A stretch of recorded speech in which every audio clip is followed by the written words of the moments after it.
Brooklyn faces a new challenge: how to pay for all three superstars. Nets GM Sean Marks says he's very confident that he can lock in Brooklyn's big three this offseason. KD already signed for a 4-year extension, while both Kyrie and Harden have 1 more year, plus player options for the following season. Got to bring in Fox NBA analyst Ric Bucher with us, but Acho, what's standing in the way of a Nets dynasty? Fellas, if y'all have not learned by now, your boy believes in the rules of threes, particularly for television. So I have 3 reasons. I got health, I got chemistry, I got ego. Ego, chemistry, health. Those are the things standing in the way of a Nets dynasty. Obviously, we know about health. Harden, he was hurt last year. KD, he was hurt last year. Kyrie, he got hurt in the playoffs. They collectively only played 14 games together, playoffs included. Chemistry. Because of the lack of health, there is a lack of chemistry. If you do not get to play together, then you do not fully get to gel or mesh together. But I think the most important is ego. And now you might be thinking, Acho, what you talking about, big dog? We ain't see no ego issues last year. Well, sure, because we didn't see them play together last year. If Kyrie would have fully been healthy, I'm not sure KD hits that turnaround fadeaway in Game 7 with his foot on the line, because Kyrie may have taken the shot. If Kyrie and Harden were fully healthy, I don't know that KD drops 49, 17 and 10, because Harden and Kyrie would have taken shots. So now, KD's thinking to himself, man, I could have done it, but Kyrie, you gonna do it. So if you do it, you better do it right. Kyrie, you better not take the game-winning shot and miss, because KD knows if I take the game-winning shot, I'm going to make it. Health, chemistry, ego. I got those as the 3 primary reasons why the Nets will not become a dynasty. I'm going to go with the rule of 3, too. And I'm going to go with Giannis, Chris Middleton, and Drew Holiday. If you're asking what stands in the way of the Nets dynasty, it's the Milwaukee Bucks and what they put together. When I look at the group that they have, the overall, the roster that they have, and their, I'm not going to say big 3, but their core, that core complements itself better than the Nets core. Here's the real truth of it, is that, 1, the Bucks are capable of playing 2 different ways. They've got size, and they can play small with Giannis as their big. Or they can put Brook Lopez on the floor. Bobby Portis is coming back. They can play a multitude of ways. The Nets can only play one way. They play small ball. And they're obviously going to continue in that direction, because rather than adding a big to that roster, they went and got Patty Mills. Go figure. We're just going to go all small ball. But here's the thing. Kyrie Irving is a luxury, not a necessity. I love the pairing of KD and James Harden. I think that has championship, maybe even dynastic capabilities. But Kyrie Irving is an addition that doesn't add anything. It only doubles down on what you already have. If instead of Kyrie, it was DeAndre Ayton or Bam Adebayo or even John Collins as their 3rd best player, I would feel completely different about this Nets team, the ability to win a championship and win multiple ones. But until I see them move Kyrie Irving, if and when they move Kyrie Irving, in order to change that core dynamic, to me, the Bucks core remains better, as does the overall balance of that team. Man. It's time to fight, y'all, because the only thing standing in the way of a Nets dynasty is health and a heartbeat, and that's pretty much saying the same thing. It's not about a rule of 3, guys. If you really want to go rule of 3, there's only one big 3 in this conversation, and it's not the Bucks. It is the Brooklyn Nets and their big 3 of KD, James Harden, and Kyrie Irving. I want to remind y'all, and y'all need to be grateful for KD and his services, not only for the Brooklyn Nets because of the injuries to Harden and Kyrie, and he still was just one big toe away from beating the Bucks, but because he also saved our country. Yep, KD went out there and won a gold damn near by himself. Now imagine KD, who has just saved our country and saved us from the rest of the world, and now we have basketball world dominance again for at least the next 4 years. Imagine if KD was on a team where there were 2 other guys that were healthy, that were almost as good as he was. Imagine if that wasn't just on the global stage. It was actually in the NBA. Whoa, would that team do something? Yes, they would, because Acho brought it up.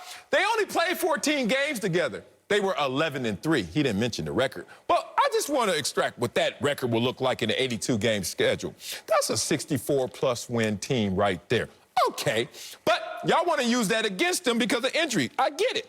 But it's kind of funny that a team that only had their big three together for 14 games ended up with the 4th best record in the league and the 2nd best record in the West. Okay, let's not go that far, Marcellus. Let's just talk about them in the Bucks. Let's not talk about them going with every other team, those regular season teams. Okay, let's go into that Bucks series, shall we? Fully healthy, tip-off, boom. Harden goes down before you blink. Who won that game? Yep, not the Bucks. Brooklyn Nets by 8. Okay, they come back next game. Harden got one leg. Kyrie's still out there. How much they win that game by?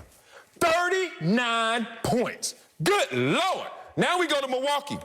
Kyrie gets hurt. How much they lose that game by? Just 3 points. I'm trying to show y'all this was a game that went to overtime in a game 7 and was a big toe away, and they didn't even have their other 2 dudes at full capacity. It's a wrap in the East. I'm only saying the East because I'm trying to respect the West, what the Lakers are trying to do, what my Clippers can do, but damn it, it's a wrap if these guys can keep their health, and certainly they're going to have a heartbeat. Marcellus, I knew you were going to start talking about KD's toes again. That is history. Hey, you said And the Marcellus got a foot Milwaukee fetish? Bucks. Rex Ryan up here? He got a foot fetish? That's what you're saying? Rex, Yeah, Sexy I don't know what it is. Whatever the attraction is to the size of his feet and touching the line, and that was the entire difference. That was it. And you may be right, but sometimes there are moments in history, there are moments in sports where an event happens and one team goes in one direction and the other team goes in the other. We've seen it multiple times. The Blazers and the Lakers with the dunk from Shaq in the comeback. The Blazers were on the precipice of potentially being a dynasty. And what happened? It was the Lakers instead. This is the same instance because the Milwaukee Bucks are not the same team that started that series. They're not the same team that finished that series. They now have the collective knowledge, confidence, and understanding of what it takes to win a championship that they did not have at that time. The Giannis Antetokounmpo that we saw at the end of the Suns series was not the same Giannis Antetokounmpo that we saw even at the end of the Nets series. I know that Giannis can guard KD. If anybody can, Giannis can. Kevin Durant can't guard Giannis Antetokounmpo. And I'm still going to look at that Nets roster and say, who is there that can handle the Giannis Antetokounmpo that I saw at the end of the Suns series? Nobody. That is the difference. Nobody. And by the way, if we're talking again, health, the difference between the 3 Nets and their health, you said they didn't play together. Yeah, there's a reason they didn't play together. Because they're all have a history of breaking down. It's not because it was extraordinary. True. Meanwhile, you have a Bucks trio that had staying healthy and composed. And let's just go to the chemistry of it. If I look at the Bucks, are there any issues between those 3? Is there any concern that Chris Middleton is suddenly going to go off the reservation? And not to go down another rabbit hole, but your whole thing about Team USA and KD, if I'm not mistaken, they didn't turn the corner until a Mr. Drew Holiday showed up. KD was there from the very beginning in losing to Nigeria and Australia. So don't give me that this was all KD all the time and getting that done. Here the thing. I digressed, and I apologize, but you took me there. Nah, Slick, I'm glad you went there. The last thing I'm going to say in regards to this matter is very simple. The last time we checked in the NBA, Giannis Antetokounmpo was the best player in the league. The last time we checked. No, that's not true. The time we checked before that, it was KD. Nope. But the very last time we checked, Marcellus, when Giannis dropped 50 points to close out the series, Giannis Antetokounmpo was the best player in the league. And dynasties, like I said, Slick, they have to go through the best player. They have to. I don't even have Nigerian blood, and I know that. They have to go through the best player. all have Nigerian. Magic had to go through him. Bird had to go through him. Jordan had to go through him. Kobe, Shaq had to go through them. LeBron had to go through them. Then Steph, LeBron, KD-ish had to go through them. The last time... Speak it, Acho. Last time we checked, Giannis was the best player, Sel. So maybe you ain't checked the last time, but when you go back and recheck, Giannis is the best player. Dynasties go through the best players. Dynasty has to go through Giannis. They ain't going through nobody's little Oh, nets. my God. Marcellus is still stuck in that second round series. Bruh, he's still stuck. That's the last time he watched, Slick. After that, him and his wife went on vacation, I guess. They never Yeah, came back. damn right, because we knew that this was rigged. It was over because they were hurt. But the best team didn't win. Look, they went